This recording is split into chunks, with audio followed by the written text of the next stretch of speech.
Hello everyone, ఇవాళ నేను ఒక కిడ్స్ రెసిపీ చూపిస్తున్నాను అన్నమాట. ఇదే వెజిటేబుల్ పాస్తా. ఇక్కడ నేను స్లర్ప్ ఫార్మ్ వారి మల్టీగ్రెయిన్ పాస్తా తీసేసుకున్నా. కావాల్సినంత పాస్తా తీసుకొని వాటర్ పోసేసుకొని బాయిల్ చేసుకోవాలి. ఒక పక్క అది బాయిల్ అవుతుండగా వెజిటేబుల్స్ కట్ చేసుకుంటున్నా అన్నమాట. ఇక్కడ రుత్తు క్యాప్సికమ్, క్యారెట్ ఇవన్నీ విడిగా అయితే తినదు.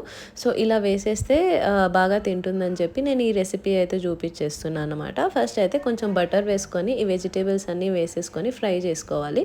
ఆ లోపు పాస్తా బాయిల్ అవుతుంటుంది. నేను ఇక్కడ గార్లిక్ వేయడం మర్చిపోయాను. సో గార్లిక్ కూడా యాడ్ చేసేసాను.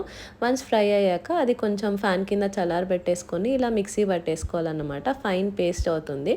సో ఆ ఫైన్ పేస్ట్ని మళ్ళీ కొంచెం బటర్ ఆర్ ఆయిల్ ఏదైనా వేసుకోవచ్చు. కొంచెం వాటర్ పోసుకొని అది కొంచెం బాయిలింగ్ స్టేజ్కి వచ్చాక కొంచెం salt, oregano powder and chilli flakes వేసేసుకోవాలన్నమాట.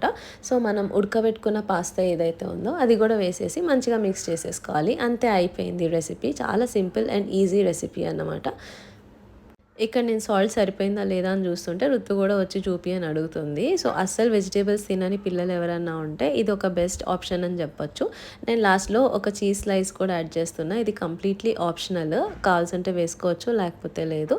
సో అది కూడా వేసేసాక ఇలా కొంచెం దగ్గరకు వచ్చాక ఇంకా ఆఫ్ చేసేసుకొని సర్వ్ చేసుకొని తినేయడమే అన్నమాట.